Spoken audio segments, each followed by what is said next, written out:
Tax saving के लिए एक बहुत ही अच्छा इन्वेस्टमेंट ऑप्शन है जिसमें लॉक इन भी बहुत ज़्यादा नहीं होता है और कंपेयर टू दूसरे इन्वेस्टमेंट ऑप्शंस रिटर्न्स भी काफ़ी अच्छे रहते हैं। फिनवेल लिव वेल के इस वीडियो में आपका स्वागत है। फिनवेल लिव वेल आपको पर्सनल फाइनेंस से जुड़ी सभी इम्पोर्टेंट इन्फॉर्मेशन देता है जिससे आप एक हैप्पी और सक्सेसफुल लाइफ जी सकें। आज का हमारा टॉपिक है टैक्स प्लानिंग के लिए एक कंप्लीट गाइड। हमारी टैक्स प्लानिंग किस तरह से होनी चाहिए कि उससे हमें टैक्स बचाने और हमारे फाइनेंशियल गोल्स को अचीव करने में मदद मिले। इस वीडियो में हमें जाने कि हमें टैक्स प्लानिंग किस तरह से करनी चाहिए। टैक्स प्लानिंग करने के लिए ज़रूरी है कि हम उसके साथ साथ हमारी जो फाइनेंशियल प्लानिंग है उसे भी ध्यान में रखें और टैक्स प्लानिंग का जो निवेश है वो इस तरह से हो कि हमारे फाइनेंशियल प्लानिंग के गोल्स भी पूरे हो। सही तरह से टैक्स प्लानिंग करके हम काफ़ी पैसा टैक्स का बचा सकते हैं और उसे निवेश करके अच्छे रिटर्न्स भी पा सकते हैं। टैक्स प्लानिंग आपको हमेशा फाइनेंशियल ईयर के शुरुआत में करनी चाहिए, ना कि फाइनेंशियल ईयर के एंड में, जैसा कि अक्सर लोग करते हैं, क्योंकि उससे आपकी प्लानिंग सही तरह से नहीं हो पाती है, आपका निवेश सही तरह से नहीं हो पाता और उसका आपको पूरा फ़ायदा भी नहीं मिल पाता। उदाहरण के लिए, अगर आप इक्विटी लिंक सेविंग स्कीम में निवेश कर रहे हैं तो आप साल के शुरू में ही एक एसआईपी शुरू कर सकते हैं जिससे आपका कुछ पैसा इक्विटी लिंक सेविंग स्कीम में निवेश होते रहेगा और साल के अंत में आपको एटीसी में निवेश करने के लिए चिंता नहीं करनी पड़ेगी। टैक्स सेव करने के लिए हमें विभिन्न सेक्शंस में अलग अलग तरह के टैक्स बेनिफिट्स अवेलेबल है, जिसमें सेक्शन 80C काफ़ी इम्पॉर्टेंट है। हम सबसे पहले सेक्शन 80C में जो हमारे पास इन्वेस्टमेंट ऑप्शंस है उसके बारे में डिस्कस करेंगे।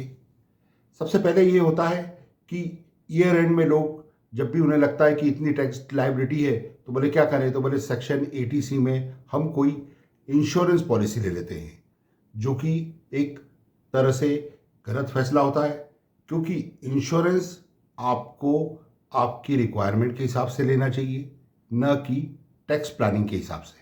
आपके लिए रिस्क कवर बहुत इंपॉर्टेंट है, आपके परिवार के लिए रिस्क कवर बहुत इंपॉर्टेंट है और इंश्योरेंस ज़रूर लेना चाहिए। और उसे लेने का सही तरीका है कि आप आपकी रिक्वायरमेंट समझें कि आपकी क्या रिक्वायरमेंट है, आपको कितने अमाउंट का इंश्योरेंस चाहिए और उस हिसाब से फिर आप कोई अच्छा सा टर्म प्लान लें। होता ये है कि हम कोई भी इंश्योरेंस पॉलिसी ले लेते हैं, उसका अमाउंट सफिशिएंट नहीं होता और हमें लगता है हमने इंश्योरेंस भी ले लिया और टैक्स भी बचा लिया। इससे हमारा जो इंश्योरेंस है, जो रिस्क कवरेज का फाइनेंशियल गोल है, वह पूरा नहीं होता। दूसरा, PPF, public provident fund. PPF में आप 1.5 लाख रुपए निवेश करके सेक्शन 80C में टैक्स बचा सकते हैं, किंतु पीपीएफ का जो टेन्योर है वह 15 ईयर्स होता है। इसलिए हमें इसमें वही पैसा निवेश करना चाहिए जो हम बहुत ज़्यादा लंबे समय के लिए निवेश करना चाह रहे हैं, जैसे कि रिटायरमेंट प्लानिंग के लिए या बच्चों की शिक्षा के लिए। ऐसा पैसा जो आपको कुछ ही वर्षों में चाहिए, वह पैसा आपको पीपीएफ में नहीं डालना चाहिए, क्योंकि पीपीएफ में लिक्विडिटी पुअर होती है। तीसरा, यूलिप्स यानी कि यूनिट लिंक्स इंश्योरेंस पॉलिसी।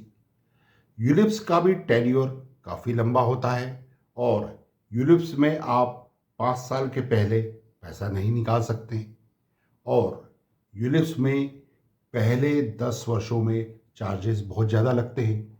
इसलिए अगर आप यूलिप्स में पैसा निवेश करके 10 वर्ष के पहले पैसा निकालते हैं तो उसमें आपको रिटर्न्स बहुत कम आएगा।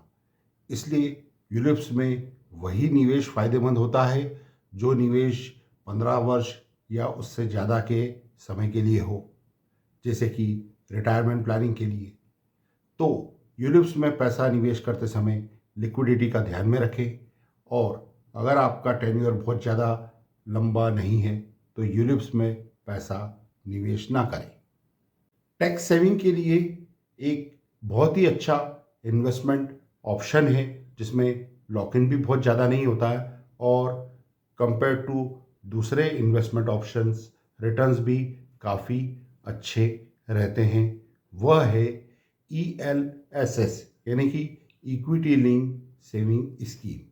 यह म्यूचुअल फंड्स की एक इक्विटी स्कीम्स होती है जिसमें कि पैसा शेयर मार्केट में निवेश होता है, जिसके कारण शॉर्ट टर्म में इसमें वोलेटिलिटी रहती है, किंतु लॉन्ग टर्म में काफ़ी अच्छे रिटर्न्स देता है।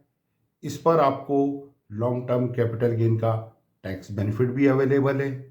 इक्विटी लिंक सेविंग स्कीम का लॉक इन पीरियड सिर्फ 3 वर्ष होता है, किंतु इक्विटी फंड में अच्छे रिटर्न्स के लिए आपको आपका निवेश हमेशा लॉन्ग टर्म के लिए प्लान करना चाहिए, क्योंकि शॉर्ट टर्म में हो सकता है वोलेटिलिटी रहे।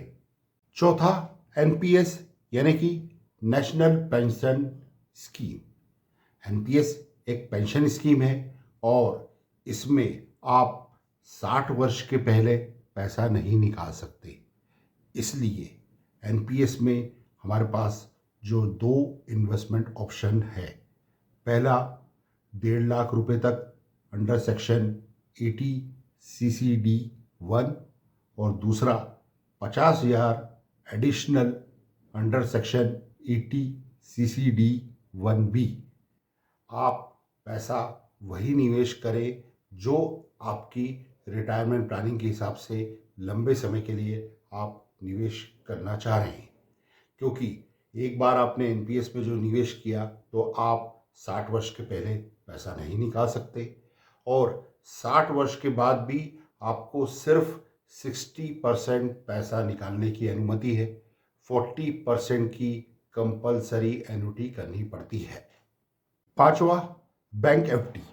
बैंक FD में अगर आप 5 वर्ष के लिए FD करते हैं तो उस पर भी सेक्शन 80C में आपको 1.5 लाख रुपए तक टैक्स बेनिफिट अवेलेबल है, किंतु इस पैसे को आप 5 वर्ष के पहले नहीं निकाल सकते, और इस पर आपको लोन फैसिलिटी भी अवेलेबल नहीं है।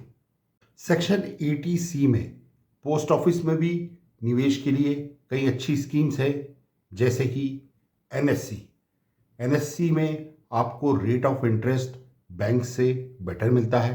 एट प्रेजेंट यह 6.8% है। इसमें लॉक इन पीरियड्स 5 साल का होता है। इसके अलावा आपको 5 ईयर टाइम डिपॉजिट में भी सेक्शन 80C का टैक्स बेनिफिट मिलता है। एट प्रेजेंट इसका रेट ऑफ इंटरेस्ट 6.7% है। सीनियर सिटीजन सेविंग स्कीम भी एक बहुत अच्छी स्कीम है, जिसका rate of interest at present 7.4% है, और इसमें सीनियर सिटीजन अपना 15 लाख तक का अमाउंट डिपॉजिट करके इंटरेस्ट भी पा सकते हैं और टैक्स बेनिफिट भी पा सकते हैं।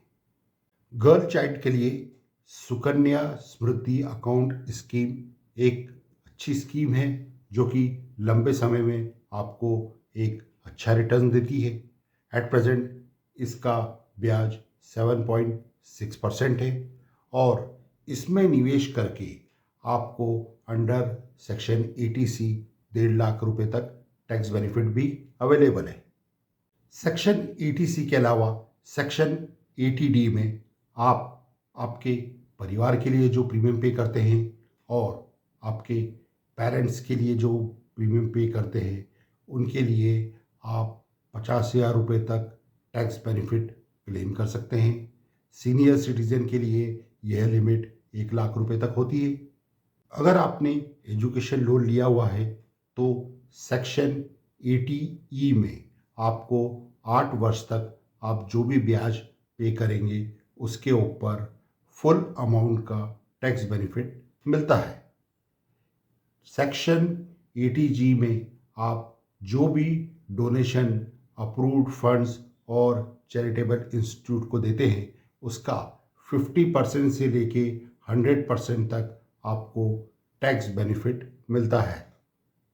होम लोन के ऊपर आप जो प्रिंसिपल अमाउंट पे करते हैं उस पर आपको अंडर सेक्शन 80C 1.5 लाख रुपए तक टैक्स बेनिफिट अवेलेबल है। और होम लोन के ऊपर आप जो इंटरेस्ट पे करते हैं उस पर आपको सेक्शन 24B 2 लाख रुपए तक टैक्स बेनिफिट अवेलेबल है। टैक्स सेविंग के लिए निवेश करते समय हम हमारी रिक्वायरमेंट्स को और फाइनेंशियल प्लानिंग को समझें और कौन सा टैक्स सेविंग इंस्ट्रूमेंट हमें किस गोल के लिए सूटेबल है उस हिसाब से हम निवेश का निर्णय लें।